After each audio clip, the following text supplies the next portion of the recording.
President,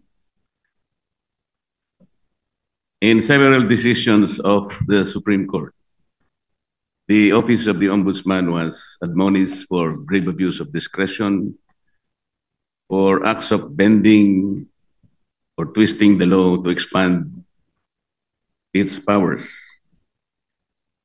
I may cite several jurisprudence if I must, Mr. President.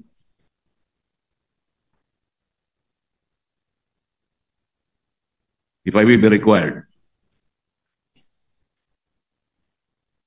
And we all know that the present Ombudsman, Mr. President, publicly flouted his predilection to bend the law.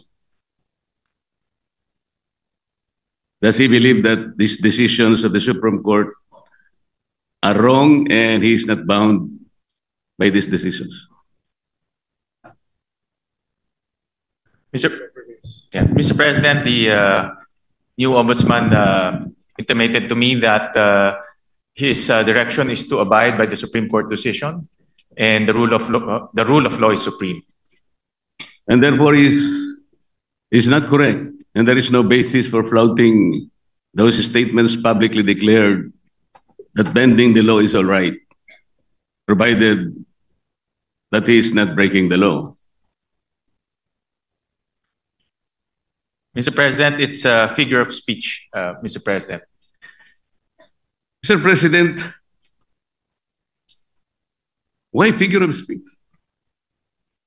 The office of the Ombudsman is a high office. We're not supposed to be guided by figures of speech. Our people might be misled into believing that it's all right to bend the law, provided we do not eventually break it. It should be explained succinctly, Mr. Speaker. It should be explained very well that that is not correct. That he was wrong in saying that. He was very wrong in confirming and even affirming that publicly in one of our hearings in the Blue Ribbon Committee. Can we expect that, Mr. President, for the Ombudsman to do?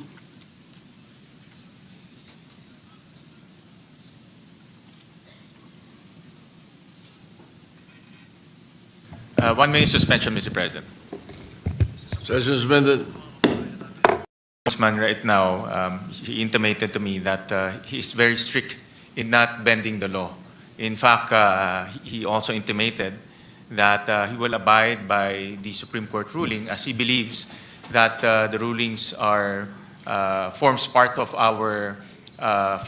the law, and the rule of law is supreme, Mr. President. So he abides by those principles, Mr. President, and he will carry that in his tenure as the country's ombudsman, and especially in his quest to hold people to account and to put people in jail, who, especially those who transgressed our laws, Mr. President. So those are the principles that he abides by, and those are the principles he will carry in his duty as our ombudsman, Mr. President. Mr. President, abiding by that principle and acting otherwise is different. You say that you abide by the laws strictly, but you say publicly that you can bend the law. How is that? Doesn't the public need to be clarified very clearly on this matter, Mr. President? Our people might be confused by that statement. That's why I am asking whether he can make a clarification or he can make public apology for saying that, Mr. President. And this will be good for the country. Mr. President, we thank the good gentleman from Tarlac and Pampanga, Senator Marcoleta, for bringing this up. And this is an opportunity for the current ombudsman to clarify his statements. And this is actually the clarification that he is expressing to this august body, that he will abide by the rule of law and he will not bend the law to serve any other purpose, Mr. President, or to serve any other being, Mr. President. So can we? So, Mr. President, that's why this is an opportunity, and as he intimated to me, that he will always put the rule of law as supreme, Mr. President. Mr. President, even for this issue alone, can I respectfully move that maybe we can suspend our rules? I want to hear personally the Ombudsman to say it for himself. 1 minute suspension, Mr. President. Session suspended. What is your pleasure after that motion? Mr. President, with all due respect to the good gentleman from Tarlac and Pampanga, the Senator Marcoleta, we have very, very rarely given way to such a motion to suspend the rules, especially during budget plenary deliberations, with all due respect to Senator Marcoleta. So I apologize that it may not be possible also this morning, Mr. President. So therefore, we are not entertaining the motion. We are not entertaining the motion, Mr. President, but the chairman remains fully capable of addressing the important issue raised by the good gentleman. All right. Thank you. Thank you, Mr. President. Thank you, Yes. Majority Leader. Muli nagpapasalamat po kami kay Senator Marcoleta at tinanong niya po yung itong issue. Nagbibigay po to ng oportunidad para sa ating bagong ombudsman klaruhin yung kanyang mga nasabi. At wala hong intention to bend the law. No? That's very clear. In fact, ang prinsipyo po ng ating bagong ombudsman is to follow the law and uphold the law. Dahil naniniwala siya na ang rule of law is supreme, Mr. President. So, para lang klaro, no, na itong nasabi niya ay isang figure of speech, pero wala hong intensyon na baliin po ang batas. Dahil ang kanyang intensyon ay ipatupad ng batas ng may integridad at may katarungan, Mr. President. Mr. President, kaya ko lang naman po ipinipilit ang bagay na ito sapagkat I think even the Ombudsman as a lawyer himself believes in the court doctrine of our legal system, dura lex sed lex. Yung sinasabi nating bending the law will be inconsistent totally with this core legal system. Hindi mo po pwedeng kahit na konti. Tatanong ko nga sana to what extent can you bend the law that can still be acceptable? Hindi po pwede yun. Dura lex sed lex. At ako rin po, sumasang-ayon po kay Senator Marcoleta, the good gentleman from Tarlac, Pampanga, na ang batas po ay dapat ho natin ipatupad. At wala ho yan tinitignan. Kaya ho naka-blindfold po si Lady Justice dahil wala ho tinitignan. At yan rin po ang assurance ho ng ating bagong ombudsman dito po sa bulwagang ito at sa lahat po sa bayang Pilipino na nanonood ho sa atin na ipapatupad niya ho ang batas na may integridad po. Kasi po, Mr. President, nakakabagabag talaga. Sana po figure of speech lang. Pero nagkaroon po kasi ng pagkakataon na hindi figure of speech yun eh. Dahil doon sa isang pagdinig sa Blue Ribbon Committee, nakita naman po nating lahat. When a particular witness applied for witness protection program, and the law is clear, the provisions of law on the requirements on how to apply for a witness under the witness protection program. Nandun po lahat yun eh.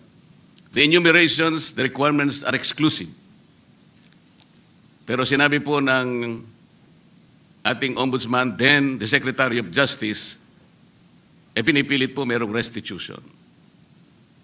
I advise him that he cannot do that because restitution does not appear in the law. But Mr. President, he insisted. So doon po nagkakaroon ng problema. While publicly, he declares that he upholds the law to the fullest. Pero in reality, it is not being done. How can you put a requirement which is not in the law? And he said that was his opinion. His opinion will not even matter, Mr. President. Does that opinion will even prevail over the strict provision of law? Yun po yung aking ikinatatakot, ikinababahala, na nami-mislead po yung ating mga mamamayan eh. Pati ang ating processes po ay nalalagay sa alanganin. That's why this is very important. Na kailangan po masettle natin ang issue ito. We cannot bend the law.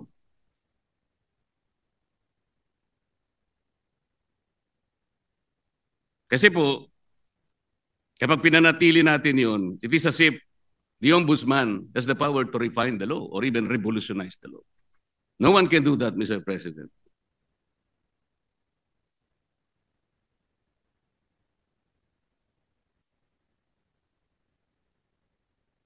Kasi po, tingnan na, ito pa po yung nakakabagabag. Still falls on this very subject, Mr. President. Kamakailan lamang po ang ating current ombudsman ay nag-announce na sa mga darating na araw, meron pong may issuean na warrants of arrest na mga iba po ay kasama pa natin sa kapulungan ito, Mr. President. Mr. President, may I ask whether the Office of the Ombudsman has the power to issue warrants of arrest?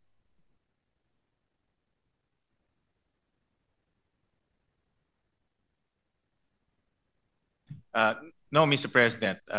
Ang trabaho na ho nila, ang pinaka-responsibility ho nila is to ensure accountability, Mr. President. Tama naman po yun at ako'y naniniwala. Pero bakit niya po kaya nasabi yun that on such a particular date, warrants of arrest will be issued? Does he think that he can preempt the Sandigan Bayan or even the RTCs, Mr. President, to issue the warrants?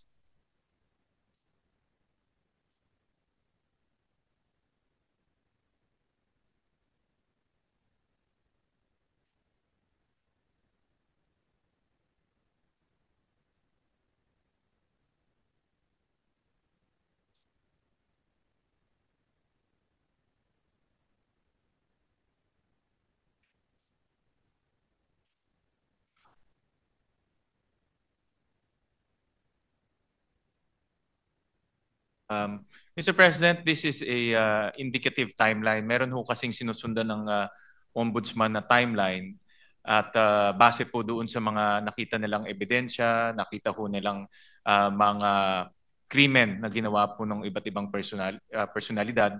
Kaya po ito ay parte lang po ng kanilang timeline. At yun lang naman po yung in-explain ng kasalukuyang ombudsman, Mr. President.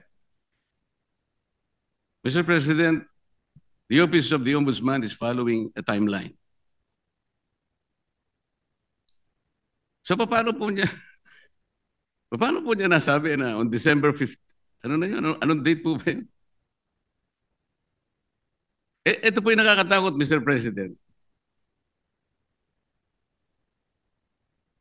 Paano po natin mapapaniwalaan na sa timeline na sinet ng ombudsman, may palalabas niya yung warrants of arrest? Hindi ba ang ibig sabihin nito, pwede niyang i-preempt ang decision ng Sandigan Bayan or the RTCs because he's following a timeline. And the most intriguing issue here, Mr. President, is that he might be able to influence and preempt the decision of the RTCs and the Sandigan Bayan just to make that timeline a reality. This is a very dangerous proposition, Mr. President.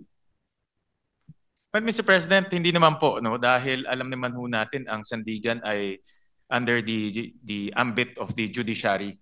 Iba naman po ito sa trabaho po ng ombudsman. Pero bilang ombudsman, nakikita ko ho na dahil sila po ang magfa-file ng kaso, very optimistic ho sila na yung kanilang ifa-file na kaso meron pong kinahitnatnan at meron pong resulta.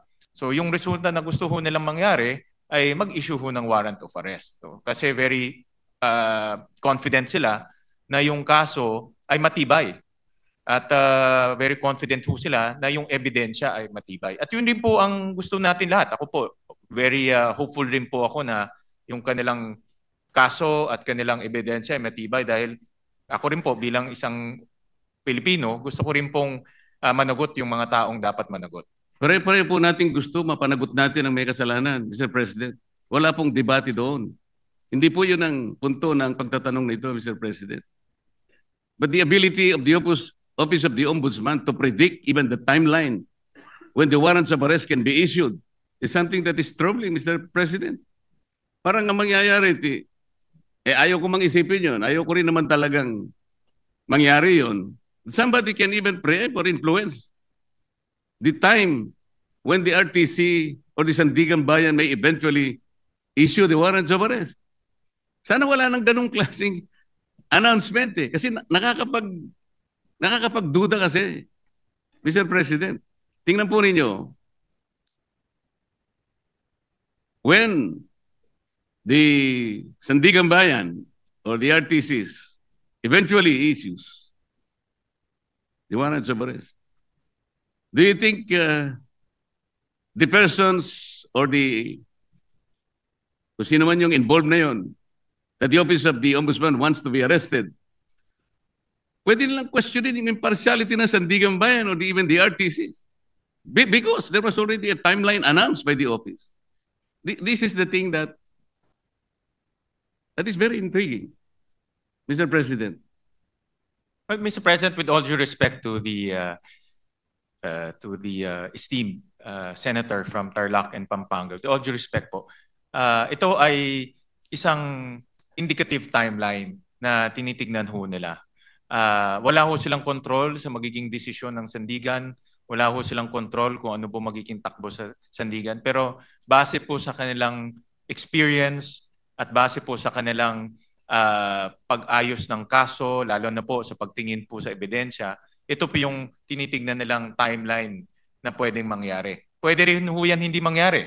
No? Pwede rin ho yan iba po ang pupuntahan ng kaso.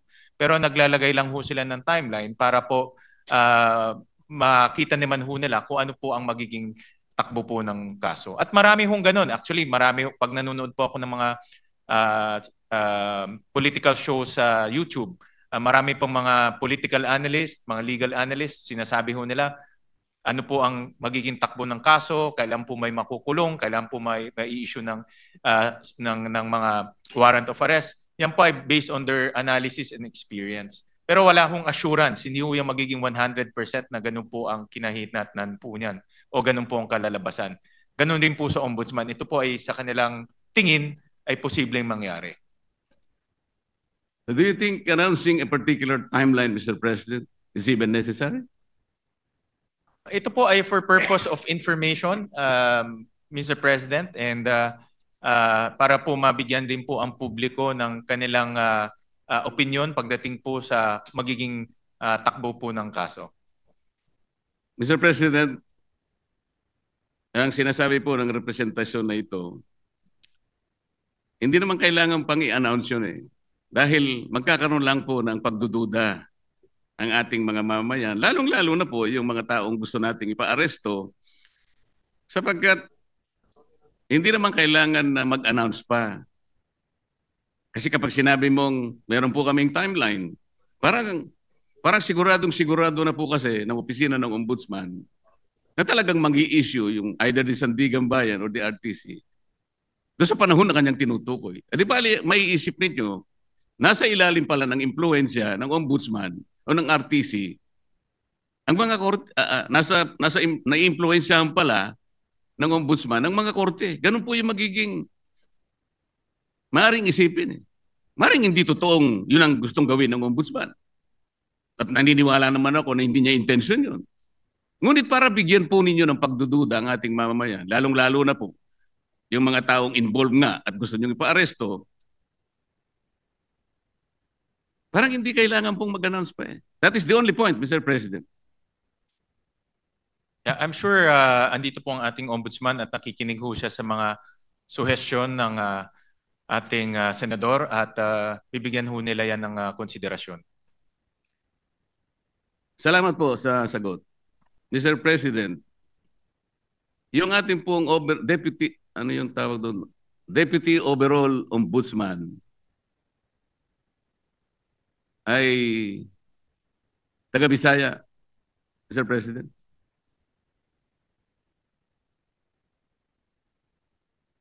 Yung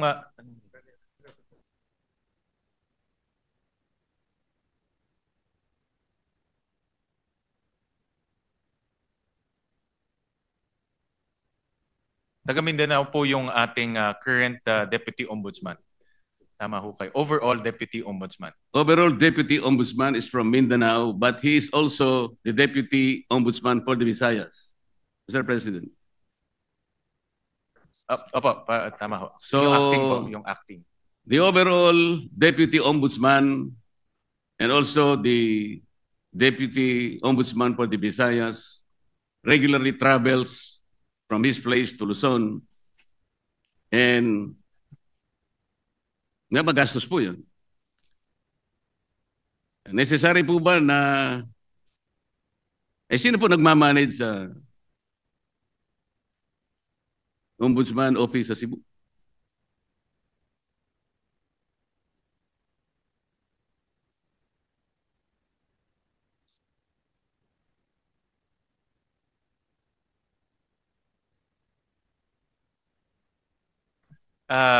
Mr. President, Senator Marcoleta, temporary po na bakante ho yung position na yon.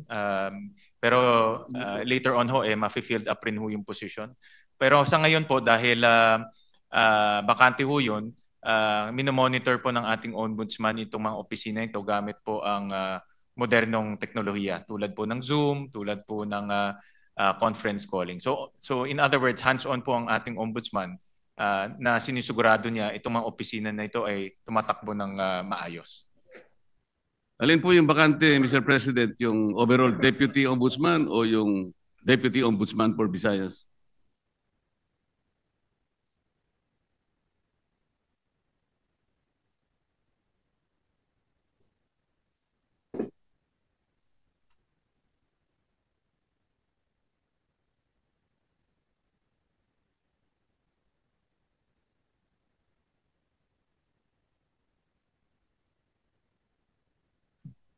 Ang bakante po ay yung overall Deputy Ombudsman for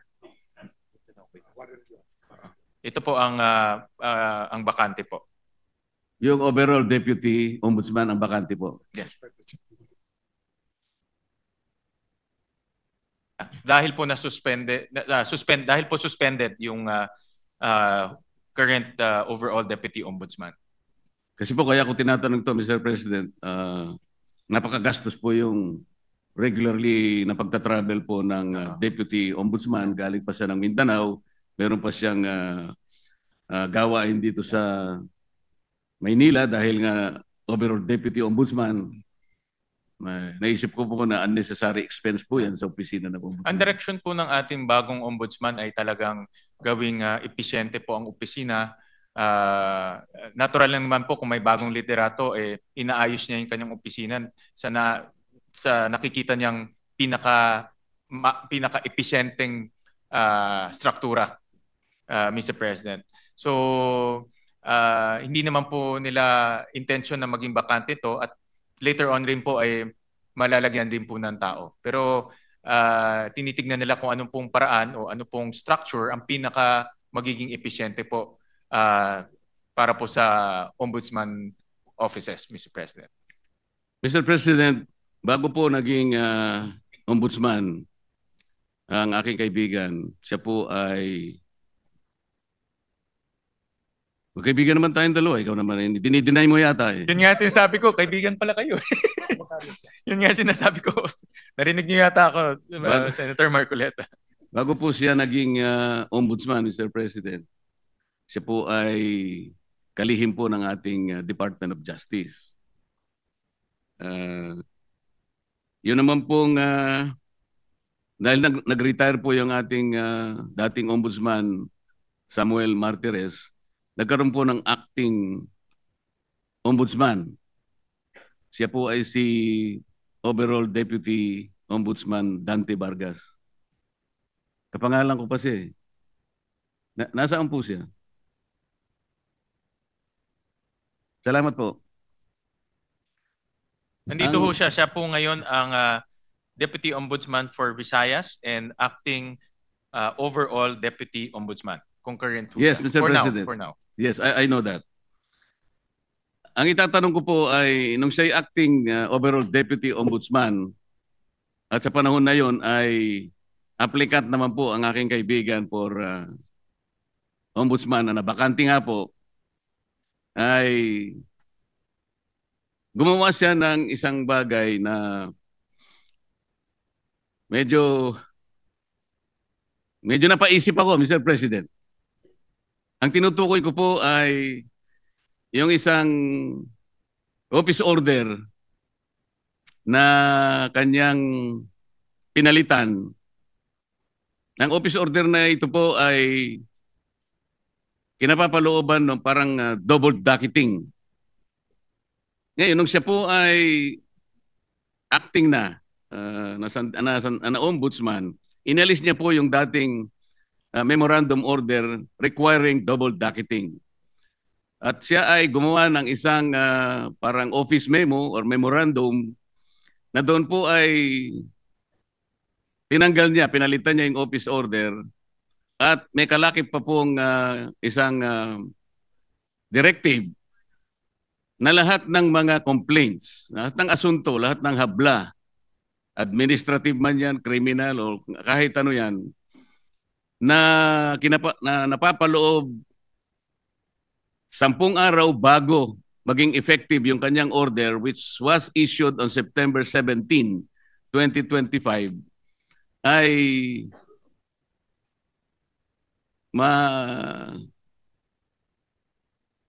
mawawala po yung sa docket. Ibig sabihin, ma-undocket yung mga complaints. 10 araw bago ma-issue yung kanyang memorandum circular or memorandum order. Mr. President, nagkataon po, kung di ako nagkakamali, September 15 yata, ay nag-file ng complaint sa maraming opisyalis ng ating pamahalaan. Kasama po yata si noon ay dating Secretary of Justice, ang aking kaibigan.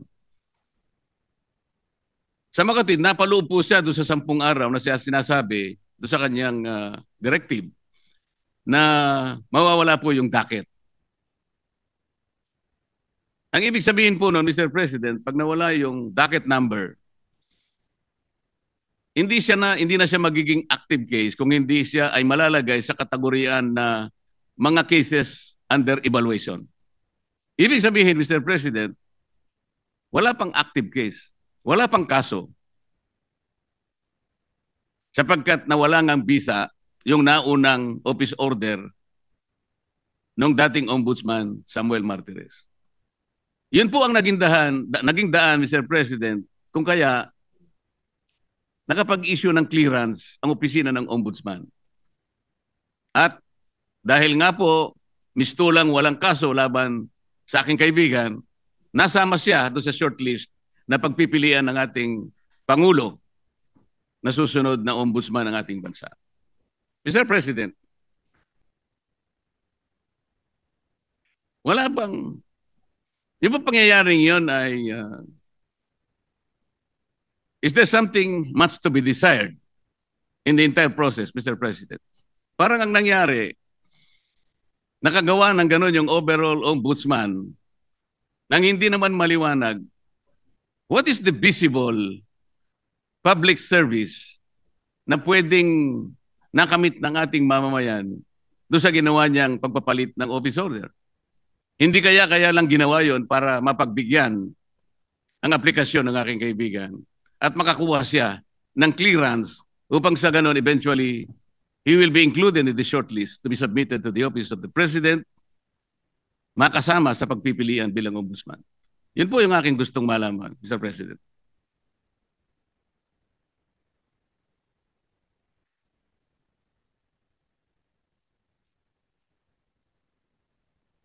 Mr. President, sa explanation ho sa akin ng Ombudsman, itong rule on auto-docketing, na-issue ho to noong July of 2025 ni former Ombudsman Martires bago ho siya nag-retire. At nakita ho nila na hindi to dumaan sa tamang proseso. It was found not to be properly published. So hindi ho na-publish na maigi. So binalik ho to ni Overall Deputy Ombudsman Vargas at binalik ho doon sa original na proseso ho nila dahil itong auto-docketing sa tingin ho nila ay prone to abuse at pwede pong magkaroon ng mga problema sa mga darating. So binalik ho nila sa dati pong proseso. Hindi po ba ang dapat na ginawa, Mr. President, ipinablish na lang? Kung yun po ang pinakamagandang remedyo, publication lang naman pala ang kailangan.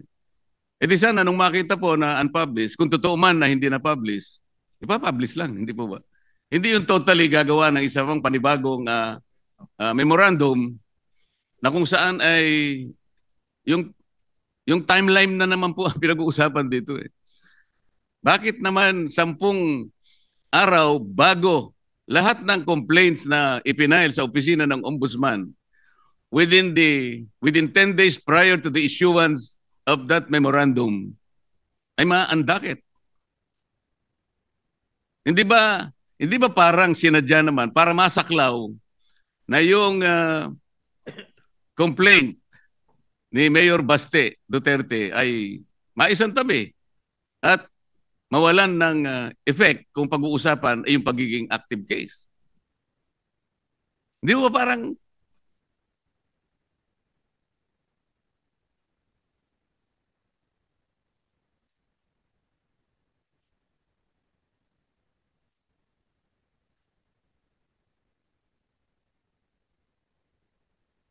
Well, nung naging acting po si overall Deputy Ombudsman, pinag-aralan ho nila mabuti itong auto-docketing at nakita ho nila na prone to abuse ho to dahil pag file mo, docketed na ho kaagad without any analysis. So ang ginawa ho niya ay bumalik lang ho sa dating proseso, no, na mayroon pang verification and analysis. Total hindi naman ho ganun katagal yung verification analysis. Depende ho sa klase ng kaso. Ang pinakamatagal na ho ay yung verification po can happen between 48 hours to 72 hours. No? So, ang naging dahilan po is sa tingin nila ay prone to abuse po itong auto-docketing. So, yun po yung naging kanilang desisyon. No? Kaya bumalik lang po sa original na proseso. palagay niyo po tama yung argumento, Mr. President, ay bakit naman 10 araw ang sinaklaw? Kasi pa pinag-uusapan natin, September 15 po yung date ng complaint yata ni Vice Mayor Baste. O kung halimbawa 3 araw na lang o 2 araw, hindi nasasaklaw yung... Yun po yung gusto lang nating linawin. Kasi parang halata po Mr. President.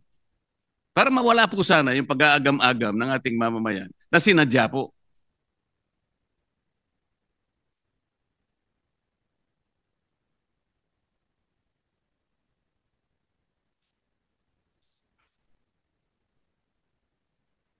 But yung po yung naging decision ng acting ombudsman at that time dahil yun na nga sa kanyang pagtingin ay ito po ay baka maabuso dahil nga pag-file niyo ho diretso docket na ho kaagad at hindi dine-verify kung yung fina-file po tama o hindi. Prone to harassment rin ho dahil nga alam naman ho natin sa politika kung mayroon kang kagalit, pa-file ka lang tapos ibubulgar ho, mayroon ng ombudsman case. No? So, binalik lang po sa dating proseso. Hindi na ho, dahil sa kanilang pag-aanalisa, ito po yung pinaka maayos at hindi po maaabuso na proseso. So, yun lang po ang ginawa ho nung dating ombudsman.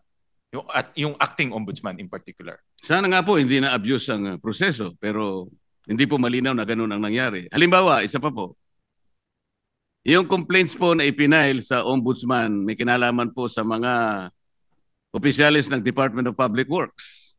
Ang date po nun ay September 11. Nasama po sa 10 araw prior to the effectivity of that memorandum circular issued by the overall Deputy Ombudsman. Ngayon, kung di po ako nagkakamali, 15 sa 18 ipinaghabla na opisyal ng DPWH na preventive suspension, na suspindi po base po sa complaint na ipinail. Ngayon, kung susundan po natin ang argumento ninyo, ano po ngayon na magiging basihan ng pagkaka-preventive suspension ng mga yun? Sapagkat wala ng kaso po dahil naandakit na po eh. O sa makatwid, meron po kayong sinasabi na maraming isang bagay na makakabuti, pero meron ding nakasama po eh. Hindi po naging consistent dahil nga po sa madalian, hindi ko po malaman kung talagang yun ang pakay talaga ng pagkakapalit ng docketing na ginawa ng dating ombudsman. Maliban pa po rito, nung maandakit po ba yung complaint ni Mayor Baste? Kasi naandakit nga po, base sa circular na yun. Na-notify po ba si Mayor Baste doon sa pangyayari? Was he notified?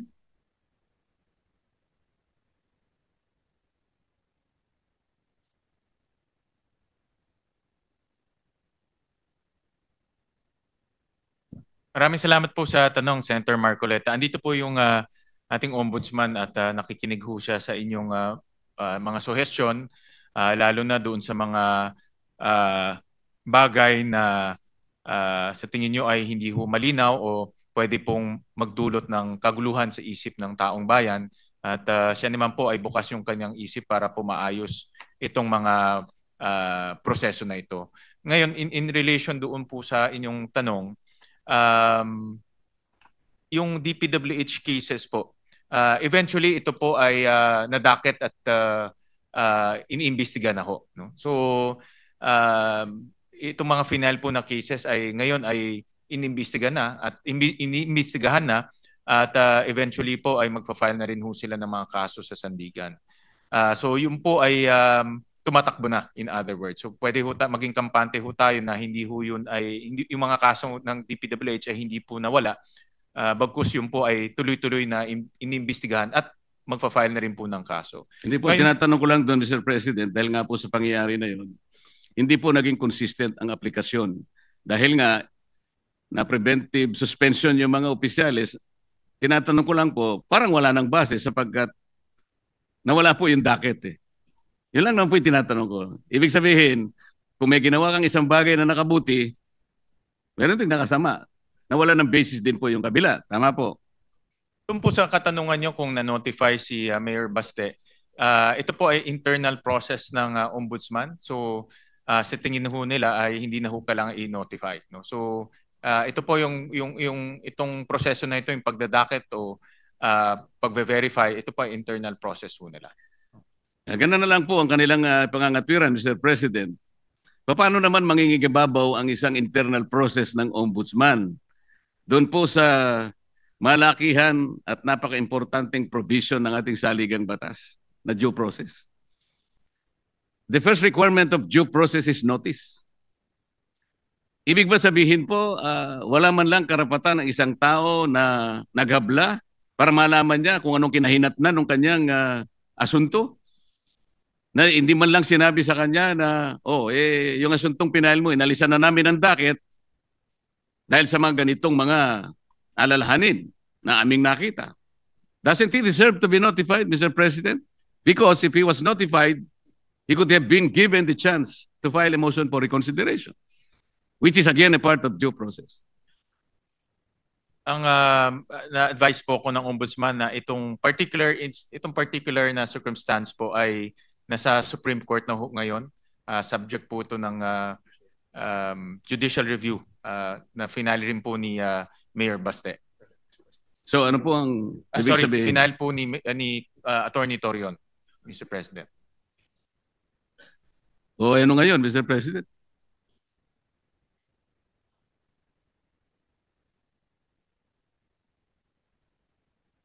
So ito po ay under the judicial review po ng Supreme Court. Oo nga itong po. circumstances po. Oo nga po, pero hindi nasasagot yung tinatanong ko po. Very simple lang po eh. Yung pangangailangan ng isang taong ma-notify man lang kung ano ang kinahinatnan ng kanyang inihabla. Nung habla niya, isang bagay na karapatan ng bawat isa. Yun po ay isang requirement ng due process. Ma-notify ka lang. malaman mo lang kung anong nangyari. Dahil po ba, kapag ninotify nyo siya, that will trigger the filing of a motion for reconsideration. At base po sa rules ng Ombudsman, mangangailangan po kayo at least ng 15 days. Para sa ganon, ma-resolve ninyo yung kanyang motion for reconsideration. Hindi nyo kailangan yung 15 days kasi nga, baka hindi maisama sa shortlist ang pangalan ng aking kaibigan. Ito po yung ating sinasabi. Mr. President, sana po lahat ng ginagawa natin ay nasa ilalim ng transparency. Ito pong pinakamabuting magagawa natin sa ating bansa, lalo na ngayon na maraming tao po ang nalulungkot, baka hindi lang nalulungkot, nagagalit sa mga nangyayari.